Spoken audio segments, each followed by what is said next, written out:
So good afternoon, everyone, and thank you for being here today. Along with those who Shira has already mentioned, I'd like to point out our Chief Administrative Officer, Rich Madalino, and our Assistant Chief Administrative Officer, Earl Stoddard, from our County Executive's Office, who thankfully could make it. Unfortunately, County Executive Mark Elrich could not be here due to a prior commitment. As Shira said, I am Mark Yamada, Chief of the Montgomery County Department of Police, and I am very pleased to provide some important updates on two recent cases that have now been determined to be related.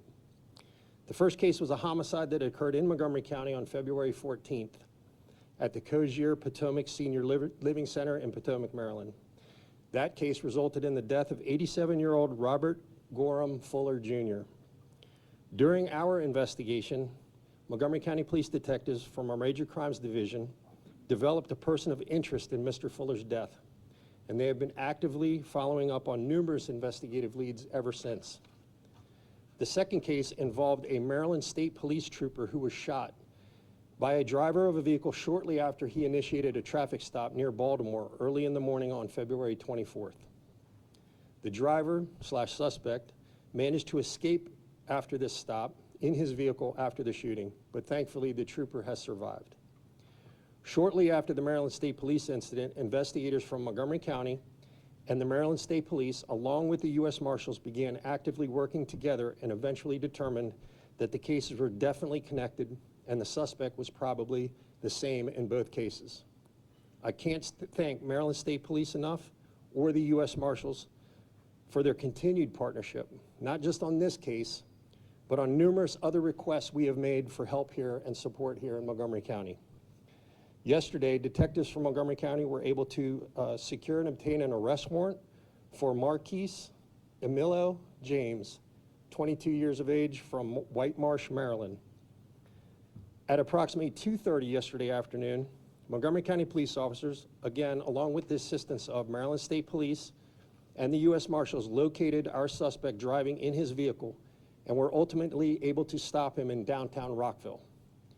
After a brief foot chase, the suspect was taken safely into custody. Montgomery County Police detectives served Emilio with an arrest warrant charging him with the first-degree murder in the death of Mr. Fuller, and Emilio is currently being held pending a bond hearing. I'll now turn it over to Assistant Chief Willie Parker Lone, who oversees our Investigative Services Bureau, and Captain Sean Gagan from our Major Crimes Division, who will provide some additional details on the Montgomery County case.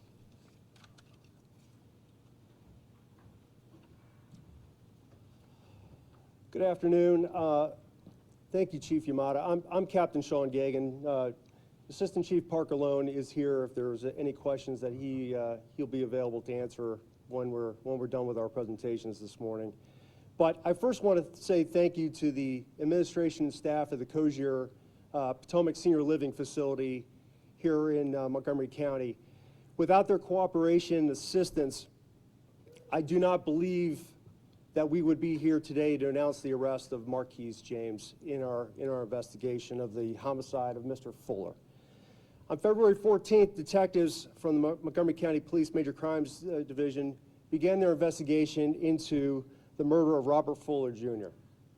Detectives spoke with several of the staff and residents of the Cozier Potomac Senior Living as we attempted to learn more about the victim and the events that led up to the murder of Mr. Fuller. One of the staff members that was spoken to by detectives was a medicine technician at the Cozier facility by the name of Marquise James. Mr. James advised the detectives that he had worked the previous night and that he had administered medicine to the victim and his roommate as per usual. The scene that day was processed and evidence was collected from Mr. Fuller's apartment. It did not appear that anything had been taken from inside the apartment, according to investigators. Cozier provided the detectives with surveillance video from the previous night and the day of the homicide. And while viewing the video, detectives noted that at approximately 5:05 a.m., an individual was seen walking through a courtyard outside the facility and entering the Cozier facility using an exterior door. Approximately 10 minutes later, the same suspect once again appears this time through the same exterior door before running outside of the view of the surveillance cameras that captured the courtyard. The detectives that same night immediately responded back to the Cozier facility and went to investigate the doorway where the individual had come and gone around the time of the murder. The detectives discovered that the door alarm sensor had been tampered with, which caused it to become non-functional. The detectives also, while they were conducting their investigation, found a small folded paper towel that appeared to have been folded in a manner that had been used by someone to prop open that exterior door. The detectives spoke with alarm technicians from the facility, and they learned that the last date that alarm sensor was functional was back on January 9th of this year. That same day, video shows that Marquise James had used that exterior doorway twice. He was the only person on camera to leave that facility utilizing that door on January 9th, just before the alarm sensor becomes non-functional. This past Friday, the department put out a media release which included a still photo and a short video clip of the individual who detectives had seen on video walking through the courtyard around the time of our homicide of Mr. Fuller. As we had hoped, the video elicited a response from the public's attention, and the detectives spoke with an individual that they believed knew who the person was in the photo that we released. Through the description provided by the tipster, the detectives were able to identify Marquise James as the person believed to be in the photograph. The tipster also claimed that other people at the Cozier facility had observed James wearing the same plaid shirt or jacket on multiple occasions prior to the homicide. Early Monday morning at approximately 1:15 a.m., one of the detectives working this investigation received a call from an employee at Cozier who stated that they had located another employee inside of the Cozier facility while they were conducting their overnight checks as they will normally do, checking on the residents. The employee identified this individual as Marquise James. James' shift had ended at 11 p.m. that same night, and his explanation for why he was still at the facility caused this other staff member concern. James walked away from that employee, left belongings behind, and said that he needed to go find his keys. A short time later, there was an alert that went out from a door sensor to one of the exterior doors at the facility. James reappeared, and this employee who had had this initial conversation with Marquise James asked him if he was the one that had triggered the alarm at this exterior door. His explanation was that wasn't him. He hadn't gone anywhere near that door. And as soon as the staff member said, "Hey, I need to notify a supervisor what's going on," Mr. James grabbed his belongings and fled the Cozier facility. Once James left the building, the staff and a security guard went to check on the stairwell door that the alarm had activated at. And upon opening the door, a black napkin fell from the doorway, and there was also a small white paper towel that was also nearby, that very similar to what we found when we went back on February 14th, the day of Mr. Fuller's murder. The battery, what we also found at that sensor, had been tampered with and had been flipped around so that the alarm sensor for that exterior door was no longer functional. Early Tuesday morning on February 24th at approximately 3:30 a.m., a Maryland State Police trooper conducted a traffic stop of a silver Infiniti sedan with no tags in West Baltimore. During the stop, the driver, described as a black male wearing a black coat, a black hat, matching the physical description of James, shot at the trooper. The crime scene was processed, and I'm sure Lieutenant Colonel DeSerbo is going to talk a little bit more about their investigation, but after the scene was processed, they recovered a shell casing. That shell casing was entered into the NIBIN system, which led to a notification to the department that the shell casing from the shooting of the trooper up in West Baltimore matched and linked to our homicide here in Montgomery County at the Cozier Potomac Senior Living Facility involving the murder of Robert Fuller, Jr. Montgomery County Department of Police task force officers assigned to the U.S. Marshals Fugitive Task Force responded to James' residence on the morning of February 24th to conduct surveillance while detectives from the Montgomery County Police Major Crimes Division obtained an arrest warrant charging Marquise James with first-degree murder of Robert Fuller. As Chief Yamada just mentioned, James was arrested by the task force officers yesterday afternoon in Rockville.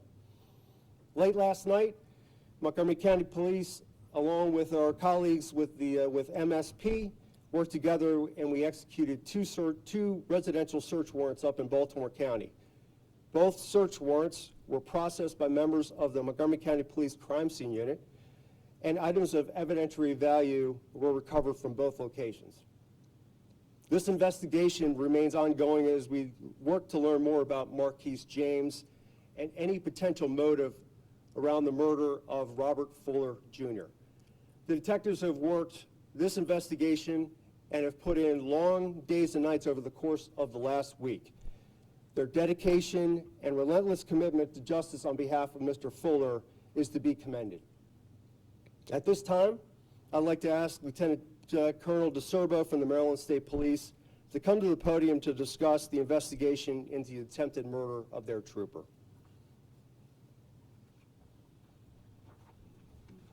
Thank you and good afternoon. I'm Lieutenant Colonel Steve DeSerbo with Maryland State Police, and on behalf of the Superintendent, Colonel Michael A. Jackson, and our entire department, the law enforcement partnership that we have with all of our local, state, and federal agencies is incredibly valuable. Shortly before 3:30 yesterday morning, a Maryland State Trooper from the Golden Ring Barrack nearly lost his life while conducting a traffic stop when the driver of a 2019 Infiniti, who we now know as Marquise James.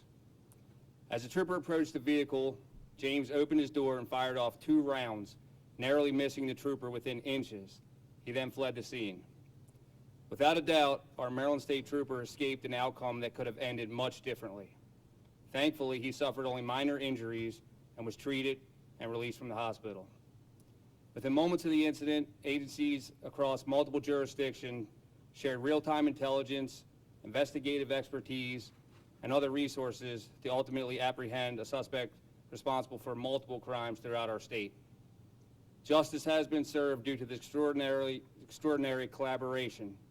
And on behalf of the Maryland State Police, thank you for the continued partnership. Thank you, Chief Yamada. Thank you to Montgomery County.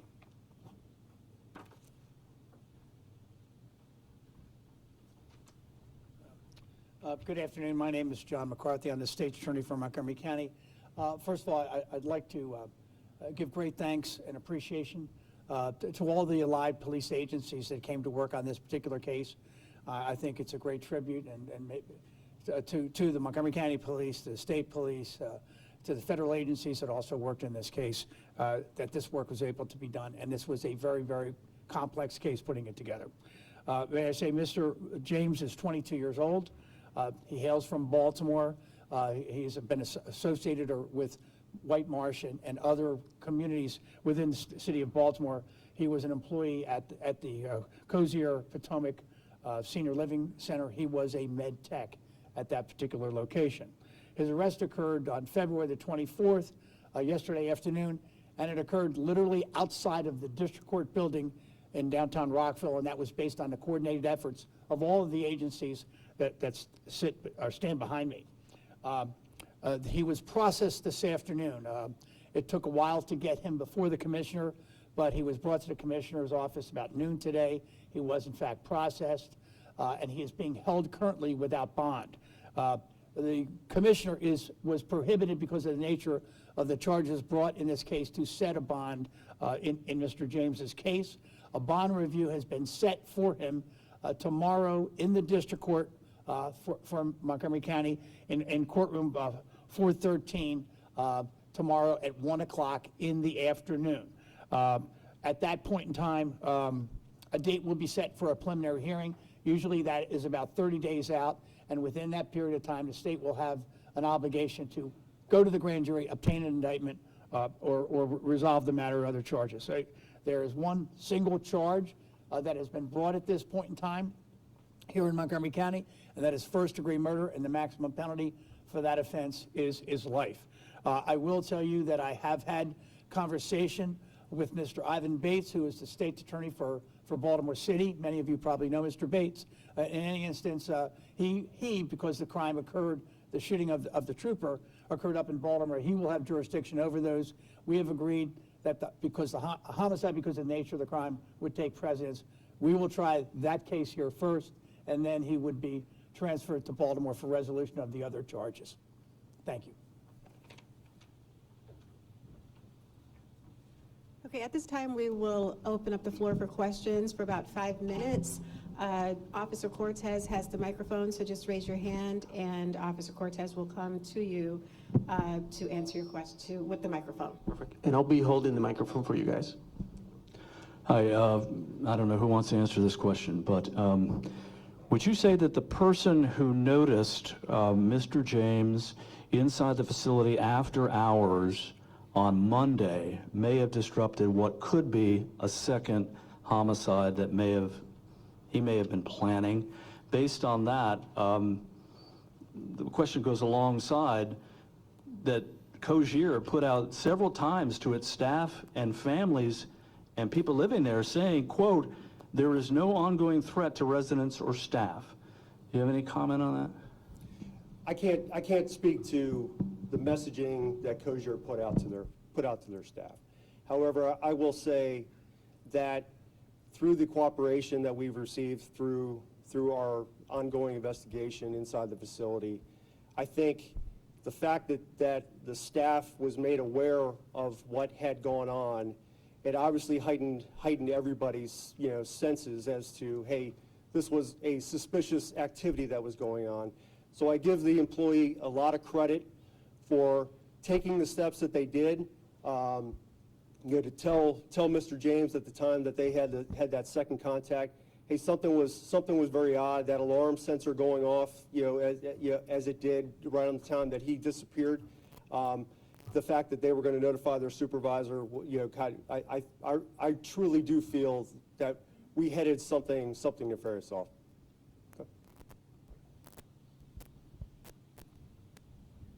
But to Paul's point, there was a killer working in their midst for several days. That's the first question. What's also the motive? Do we have a motive in this case at all? What's the motive? We're still very early in the investigation, as I'm sure you can understand. With Mr. James' arrest yesterday afternoon, there's still a lot of work that we need to do to try to get a better sense of who he was and what type of events were going on or leading up to the death of Mr. Fuller. To your first point about, yes, there was an employee who we now have discovered was the murderer. At the time, nobody truly did know that they still had somebody that ultimately became the primary suspect in our investigation working at their facility. I do know, talking with my investigators, that Cogier did take steps towards hiring armed security. They were making sure that they were doing everything that they could if the suspect in this case was somebody outside of their facility. But the fact that, again, they were making their employees well aware of what had transpired, I think, again, gave us a better idea or allowed for the employees to take the steps they needed to make sure that if they saw something suspicious, they made notification. Didn't they have to know that the likely suspect was inside the building because there's security to get in the building? The people are not transitory coming to and from that much. It's a closed community. You would think that probably someone who's in the building all of the time, given security, given the perimeter security and the like, the cameras, would probably have been from someone on the inside. Well, at the beginning of any investigation, we can't rule out any possibilities. We don't ever say, hey, we can only focus inside of a, in this case, the senior living facility, or were solely looking at a stranger from outside. So there were many different possibilities, and fortunately, nobody else got hurt in this case. Is in the photo of the suspect in that surveillance video, is the suspect wearing a wig, and did you find that wig? I know that that was a topic on social media. Right. So I can't see the photograph, but I can visualize what it is you're all, is up on the screen at this point in time. The surveillance video that we had from that courtyard, that we provided a still photo from the back so that, the public would be able to see the clothing that the suspect was wearing and the way that person walked, their gait. When they were leaving the facility, after exiting the facility and coming back towards the camera, it did appear that the suspect had a mask on, and at the time we had no idea that was a wig. There were, a number of different possibilities in this particular case. Some people thought that could have been a part of a disguise. I will say that last night while we were conducting our search warrants at both residences, we were able to locate numerous wigs at one of the locations along with a mask. Over here. So this is a guy who took the time to become a med tech training. He's got a job, shows up for work. I can't find a criminal history in Maryland other than traffic violations, and all of a sudden, 2 shootings.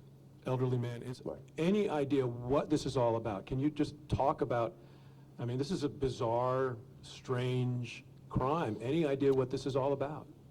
Well, as I just said, since this is very, very early on, the detectives have a lot of work that they need to do to try to dive deeper into who Marquise James is and what any potential motive would have been between him committing this homicide of Mr. Fuller on the 14th and then being involved in the shooting of the state trooper early Tuesday morning.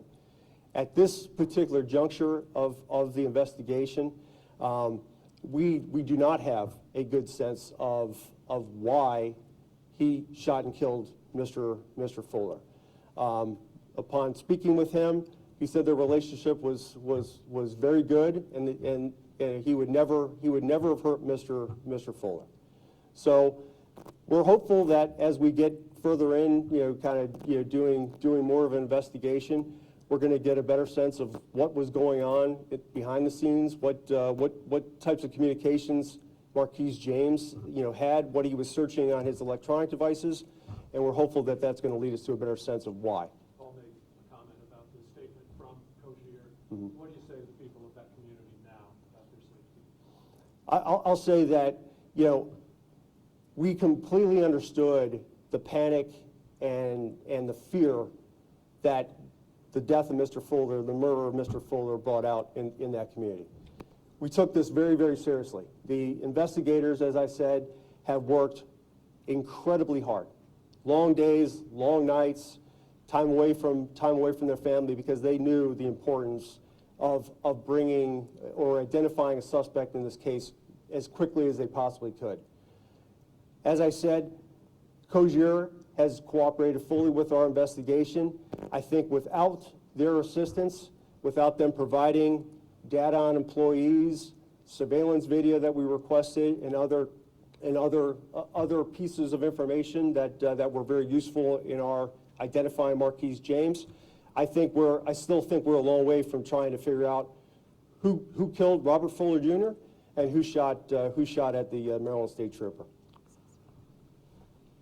All right, so we're going to take these 2 questions over here, and then Carlos, this gentleman over here in the burgundy sweater.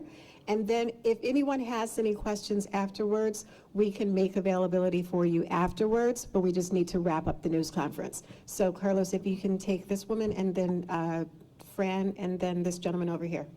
Yes, hello, Regina with Fox 5.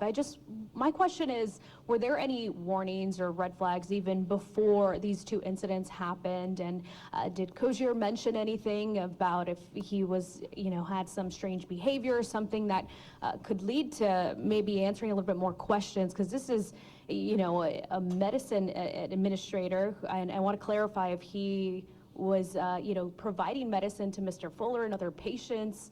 I mean, how long was he working there? So it's my understanding that Marquise James was hired back in October of 2025 at Cozier. So he's only worked there a short period of time. Now, a lot of the questions that you have are part of his personnel, employee file at the facility.